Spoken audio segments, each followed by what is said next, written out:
Halo teman-teman, perkenalkan kami dari kelas 11 MIA 1 SMA 1 kelasku. Di sini kami akan menjelaskan materi minyak bumi. Di dalam materi minyak bumi ini memiliki 7 subpoin penting. Sebelum kami menjelaskan apa itu minyak bumi, terlebih dahulu kami akan memperkenalkan diri kami masing-masing. Perkenalkan, nama saya Katarina Bunga Patuli Lodi. Perkenalkan, nama saya Sherlina Retnowati Banul. Perkenalkan, nama saya Marcelina Dinda. Sebelum memasuki materi, terlebih dahulu teman saya Alin Banul akan menjelaskan apa itu minyak bumi. Selamat menyaksikan. Seperti namanya, minyak bumi berasal dari berbagai bentuk organisme yang mati di dalam tanah. Campuran kompleks senyawa organik yang atas senyawa hidrokarbon dan non-hidrokarbon dan sisa mikroorganisme tumbuhan dan binatang selama berjuta-juta tahun disebut minyak bumi. Poin pertama yaitu pembentukan minyak bumi. Minyak bumi dihasilkan dari matinya hewan dan tumbuhan yang terkubur di lapisan pasir dan bebatuan. Setelah terjadi telekomunikasi di lapisan bebatuan keras hingga menjadi sumber minyak bumi. Yang kedua adalah komponen minyak bumi. Komponen penyusun minyak bumi dengan persentase tertinggi adalah hidrokarbon. Unsur karbon sendiri dalam minyak bumi bisa mencapai 82-87%. Komponen berikutnya diikuti dengan hidrogen dengan persentase 11-15%. Sedangkan kandungan oksigen, nitrogen, dan sulfur dalam jumlah kecil. Terdapat 4 jenis karbon yang paling umum yang menyusun hidrokarbon. Yang pertama, senyawa hidrokarbon alifatika rantai lurus. Yang kedua, senyawa hidrokarbon bentuk siklik.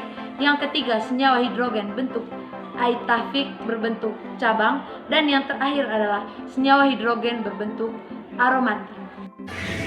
Berikutnya, C. Pengolahan minyak bumi, yaitu proses yang pertama, proses destilasi adalah proses pemisahan campuran senyawa yang berdasarkan titik-titik komponen penyusun tersebut.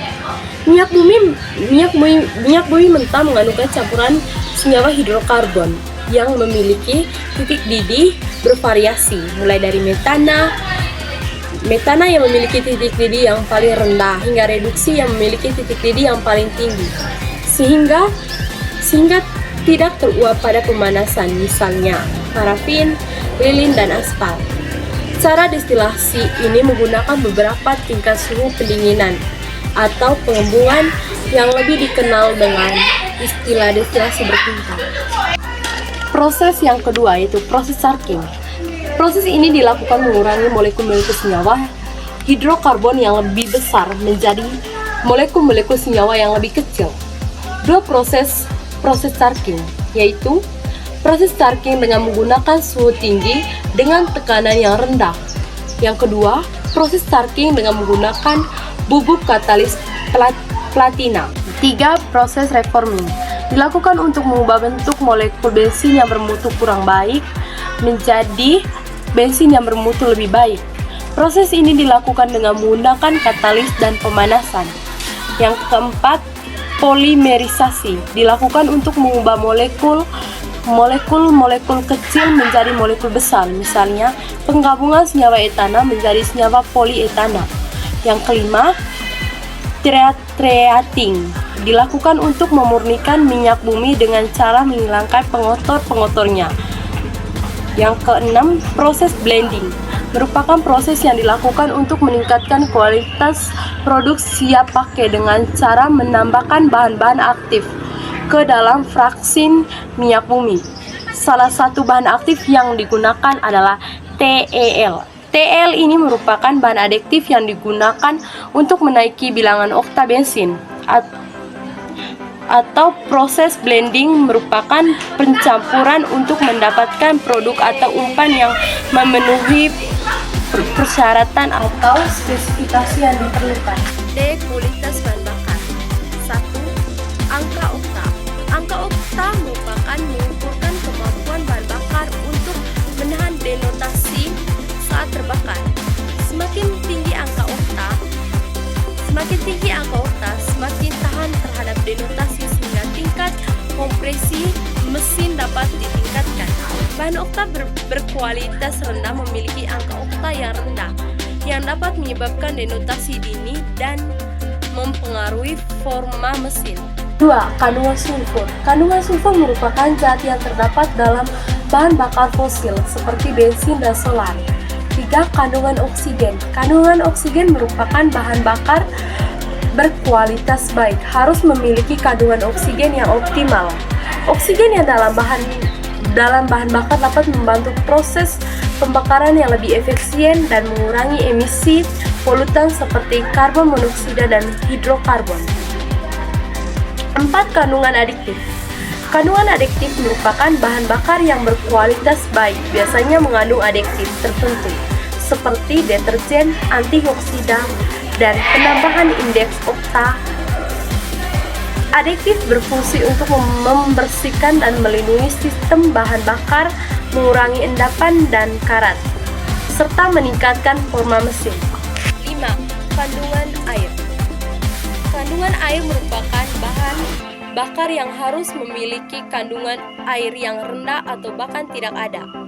Keberadaan air dalam bahan bakar dapat menyebabkan korosi pada sistem bahan bakar, mengurangi kualitas bahan pembakaran, dan menurunkan performa mesin.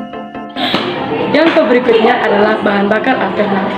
Bahan bakar alternatif adalah bahan atau zat yang digunakan sebagai pengganti bahan bakar konvensional seperti bahan bakar fosil.